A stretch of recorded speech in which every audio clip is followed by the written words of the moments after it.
మరిగా ఇవాళ ఏంది కావచ్చు మా నరసయ్య తాత వెనకంగా ఏదో పచ్చ పచ్చని చెట్లు పడుతున్నాయి ప్రకృతి ఒడిలో ఇలా ఊరలాడుకుంటా వార్తలు చెప్తున్నా ఏంది గదే కథ.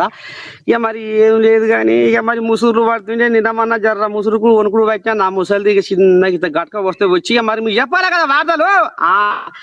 ఇక మరి ఇవాళ మన లైవ్ లో మాత్రం ఇద్దరు లీడర్లు వచ్చిర్రు లైవ్ లో. బీఆర్ఎస్ పార్టీ రాష్ట్ర నాయకురాలు సుమిత్ర ఆనంద్, కాంగ్రెస్ పార్టీ పిసిసి అధికార ప్రతినిధి డాక్టర్ బైకాని లింగం యాదవ్ అందుబాటులోకి వచ్చారు. తల్లి శనార్థి నమస్తే. నమస్తే లింగం యాదవ్ గారు, నమస్తే. నమస్తే. ఇక మరి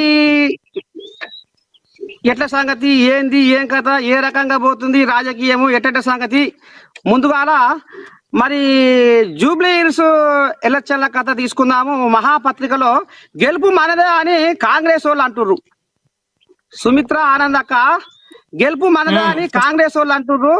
మరి ఎట్లా మరి మరి కేటీఆర్ ఏమో నిన్న మీటింగ్ పెట్టి మరి మాగంటి గోపినాథ్ కొంత సానుభూతి ఎక్కడికి వస్తుంది, టీడీపీలో ఓట్లు కూడా మాకే మద్దతు, రేపు జూబ్లీ హిల్స్ గడ్డ మీద మా ఏమో పెద్ద మనిషి అన్నాడు. ఇప్పుడు కాంగ్రెస్ వాళ్ళు లేదు లేదు మేము అంత చక్రం తిప్పుతున్నామని కాంగ్రెస్ వాళ్ళు అంటారు. ఏమంటావు అక్క?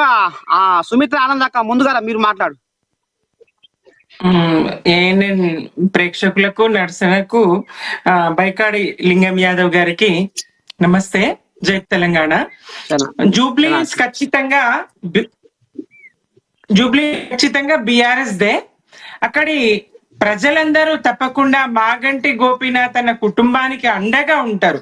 ఎందుకంటే గోపీనాథ్ అన్న ప్రజల మనిషి, తన జీవిత పర్యంతము ప్రజల కోసం పాటుపడ్డ మనిషి. తాను రాజకీయాల్లోకి వచ్చిన నాటి నుండి తన ఆజన్మాంత మరణం వరకు కూడా పుట్టుక చావు మధ్యలో జీవిత కాలం అంతా కూడా ప్రజల కోసం జీవించినటువంటి మనిషి, ఆ నియోజకవర్గం కోసం జీవించినటువంటి మనిషి. తప్పకుండా ప్రజలు ఆయన కుటుంబానికి అండదండలు అందిస్తారు, ఆయన కుటుంబాన్ని నిలబెడతారు. ఇది అలాగే బిఆర్ఎస్ గా హైదరాబాద్ కు ఏం చేసింది, రాష్ట్రానికి ఏం చేసింది, 9.5 సంవత్సరాల పాలన, ఇప్పటి 21 మాసాల పాలనను ప్రజలు అంచనా వేసుకుంటారు. కేవలం సానుభూతి ఒకటే కాదు, రెండిటి మధ్య తేడాను స్పష్టంగా గమనించారు. కాబట్టి మళ్ళీ రాష్ట్ర వ్యాప్తంగా ఒక్క జూబ్లీ హిల్స్ రాష్ట్ర వ్యాప్తంగా బిఆర్ఎస్ఏ కావాలి, సారే కావాలనే పరిస్థితులు ప్రస్తుతం నెలకొని ఉన్నాయి. ఈ పరిస్థితులలో జూబ్లీ హిల్స్ ఖచ్చితంగా బిఆర్ఎస్ దే మాది అన్న. చెప్పనా లింగం యాదవ్ అన్న, ఏంది ఇక ఇప్పుడు అక్క రకంగా మాట్లాడుతుంది, మరి ఇప్పుడు మీరేమనుకుంటారు? అసలు ఏంది జూబ్లీ హిల్స్ కథ, ఎటు